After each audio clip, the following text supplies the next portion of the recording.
Kawan, diinformasikan dari Situbondo, Komisi Pemilihan Umum Kabupaten Situbondo melantik sebanyak 408 orang panitia pemungutan suara atau PPS yang sebelumnya telah mengikuti beberapa rangkaian tahapan hingga dinyatakan lolos Selasa kemarin. Ketua KPU Kabupaten Situbondo Marwoto mengatakan pelantikan ratusan anggota PPS ini merupakan implementasi peraturan KPU nomor 8 tahun 2022 tentang pembentukan dan tata kerja Badan Ad Hoc Penyelenggara Pemilu atau pemilihan umum dan pemilihan gubernur serta wakil gubernur, bupati dan wakil bupati dan wali kota serta wakil wali kota. Melansir Antara News, Marwoto juga menekankan kepada anggota PPS untuk bekerja sesuai dengan regulasi, tegas, tepat dan lugas dalam melaksanakan aturan dan berintegritas. Dengan begitu, pemimpin yang terpilih nantinya adalah pemimpin yang berkualitas. Ia juga menghimbau kepada anggota PPS segera berkoordinasi dengan kepala desa, perangkat desa, dan tokoh masyarakat setempat. Selain itu, mereka akan melakukan penataan panitia pendaftaran pemilih atau Pantarli karena jumlah daftar pemilih tetap dalam waktu dekat akan turun. Dalam kesempatan yang sama, Bupati Situbondo Karna Suswandi yang juga hadir dalam pelantikan anggota PPS mengucapkan selamat kepada anggota PPS yang baru saja dilantik. Sementara itu, data diperoleh dari sebanyak 1.324 orang pendaftar calon anggota PPS, 408 orang diantaranya dinyatakan lolos dan dilantik kemarin. Mereka pun akan langsung bekerja sebagai penyelenggara pemilihan umum 2024 di tingkat desa. Sebanyak 408 anggota PPS akan disebar di 136 desa atau kelurahan di 17 kecamatan yang ada di Kabupaten Situbondo.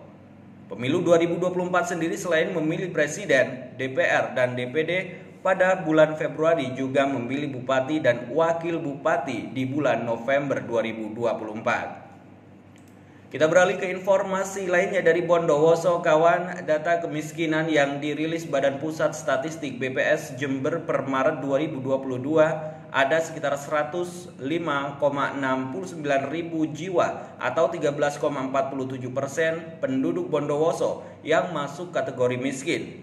Warga Bondowoso yang dikategorikan miskin atau di bawah garis kemiskinan pendapatannya per bulan kurang dari Rp449.760. Kemiskinan Bondowoso di tahun ini memang mengalami penurunan, namun bila dilihat beberapa tahun sebelumnya juga mengalami kenaikan, terutama saat pandemi COVID-19 di tahun 2022 sampai 2021. Melansir informasi dari radarjember.com, jumlah persentase penduduk miskin di Bondowoso juga terbilang lebih tinggi dari Jawa Timur.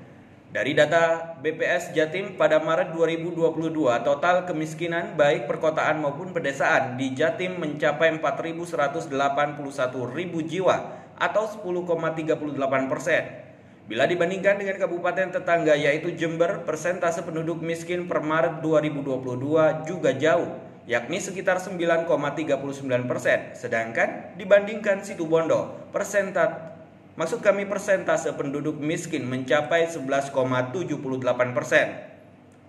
Menanggapi hal tersebut, Wakil Bupati Bondowoso Irwan Bahtiar Rahmat menyadari angka kemiskinan di Kabupaten Bondowoso memang masih cukup tinggi.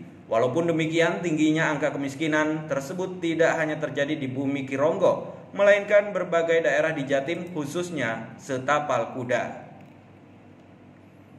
Masih sulitnya mengentaskan kemiskinan dikatakannya merupakan alasan karena adanya pandemi COVID-19 selama hampir 2 tahun. Selain itu, bertebarannya isu politik identitas juga dianggap berpengaruh terhadap kondisi atau stabilitas ekonomi sebuah daerah.